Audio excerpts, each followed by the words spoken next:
అంటే ACP character లో పాయల్ రాజ్పూత్ గారు చాలా బాగా చేశారన్న.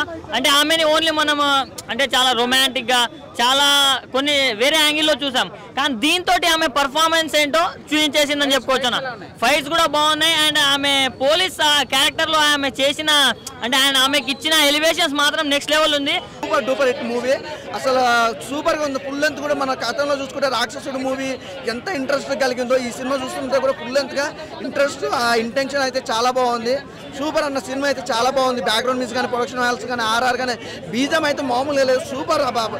అంటే ఒక సినిమాకి సంబంధించి అయితే 100కు 200% మార్కులు వేయాలంటే మాత్రం ఈ సినిమాకి మించి లేదు.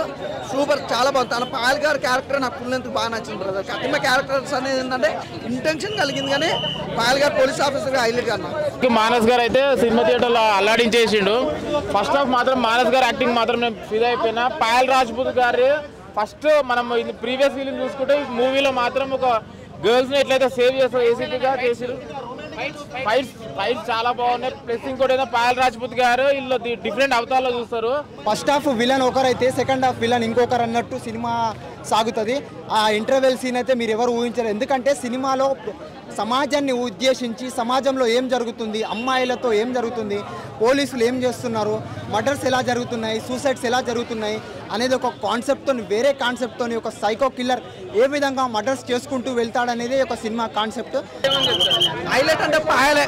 సినిమా మొత్తం ఫుల్ లెంత్ తీసుకెళ్ళిందంటే మామూలుగా విషయం కాదు కదన్న. పోలీస్ ఆఫీసర్ గారు సూపర్ చేసింటారు. డైరెక్టర్ గారికి హ్యాట్స్ ఆఫ్ అని చెప్పుకోవచ్చు.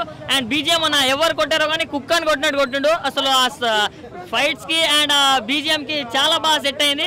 అండ్ ఇప్పటి నుంచి మేబీ పాయల్ రాజ్పూత్ గారు ఇండస్ట్రీని వెళ్తారని నేను అనుకుంటున్నా యాజ్ ఎ పర్ఫార్మర్ గా. సో చాలా బాగున్నాయి. సో ఈ కాలంలో నాలాంటి కామాంధులు మంచి మంచి అమ్మాయిల్ని చూసి సొల్లు కాచుకుంటే వాళ్ళ వెంటబడి ఎలా బ్లాక్మెయిల్ చేసి ఎలా సతాయిస్తున్నారనే దాని గురించి తీసారనా. సో నాలాంటి మంచోళ్ళు వచ్చి కూడా చూడండి. ఈ సినిమాలో ఏంటంటే ప్రతి ఒక్క అమ్మాయి ధైర్యంగా ముందుకొచ్చి తమ యొక్క గోల్స్ని అచీవ్ కావాలని చెప్పేసి, ఇంకొకటి ప్రతి ఒక్క అమ్మాయి భయపడకుండా, ఎవరికి భయపడకుండా సమాజంలో ఇట్లా ఎటువంటి పరిస్థితి వచ్చినా ధైర్యం చేసి ముందుకు సాగాలన్నది ఇంకో కాన్సెప్ట్. ఈ సినిమాలో మానస్ నాగులపల్లి క్యారెక్టర్ గురించి చెప్పుకోవాలంటే ఫస్ట్ హాఫ్లో వేరే లెవెల్ అంటే వేరే లెవెల్ యాక్టింగ్ చేసిండు. నీకో దండం అన్న మానస్ నాగులపల్లి అన్న, నిజంగా చెప్తున్నా, మామూలుగా అంటే మామూలుగా యాక్టింగ్ చేయలేదు. ఇలాంటి సినిమాని ఆదరిస్తారని ఆశిస్తూ సూపర్ అంటే సూపర్ ఉంది భయ్ ఆ సినిమా. Thank you. కంపల్సరీ ప్రతి ఒక్క ఆడపిల్ల చూడాల్సిన ఫిలిము. ఒక బాయ్స్ కూడా చూడాలి. మంచి అనిపించింది మూవీ అయితే. మెయిన్ థింగ్ మానస్ గారు యాక్టింగ్ అయితే ఫిదా. డైరెక్షన్ మాత్రం ఎక్సలెంట్ ఉంది. కంపల్సరీ థియేటర్కి రండి, థియేటర్కి వచ్చి. ఇంటర్వెల్ బ్యాక్ అంటే నాకు క్లైమాక్స్ బాగుంది. క్లైమాక్స్ చాలా ఇంట్రెస్ట్ కలిగింది. క్లైమాక్స్ ఓవర్ ఎక్స్పెక్ట్ చేసిన రీతిలో ఉంది. ట్విస్ట్లు అన్ని చెప్తే ఇక సినిమా ఏం చూస్తాం అన్న. ఇంట్రెస్ట్ అయితే చాలా బాగుంటుంది. అంటే స్టార్టింగ్ నుంచి ఎండింగ్ వరకు ఇంట్రెస్ట్ కలుగుతుంది. ఇంటెన్షన్ ఏమవుతుందా ఏంటా అన్న ఇంట్రెస్ట్ అయితే బాగుంది. ఫైట్స్ ఉన్నాయా? ఫైట్స్ ఏముందన్న, తనే ఒక ఫైటరు. ఆల్మోస్ట్ అన్ని ఫైట్లు అనుకోవాలి. ఇప్పుడు ఒకటి ఏంటంటే నాకైతే మెయిన్ థింగ్ బ్యాక్గ్రౌండ్స్ కొని నచ్చింది బ్రో. బ్యాక్గ్రౌండ్స్ పాయల్ రాజ్పూత్ గారు యాక్టింగ్ మెయిన్ థింగ్. దీంట్లో మానస్ గారికి కెరియర్ లో వేరే లెవెల్ ఉంటుంది, వేరే లెవెల్ ఆపర్చునిటీ వస్తాయి. కంపల్సరీ థియేటర్కి వచ్చి వాచ్ చేయండి. మా సత్యం 24 ఫ్రేమ్స్ ఛానల్ని సబ్స్క్రైబ్ చేసుకుని బెల్ ఐకాన్ని యాక్టివేట్ చేసి లైక్ చేయగలరు, షేర్ చేయగలరు.